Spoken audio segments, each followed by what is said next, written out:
বিশাল মিশ্রা, যার গান এখন সবার মুখে মুখে। চেনেন তাকে?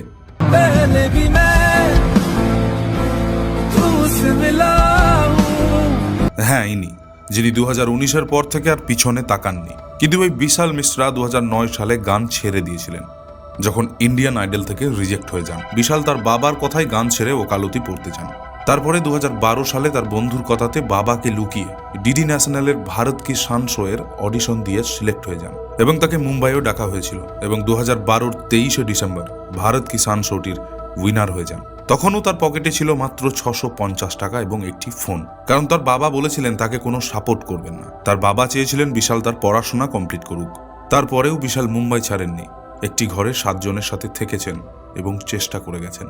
তবেই তৈরি হয়েছে আজকের বিশাল মিশ্রা। पागल पागल है थोड़े बादल बादल है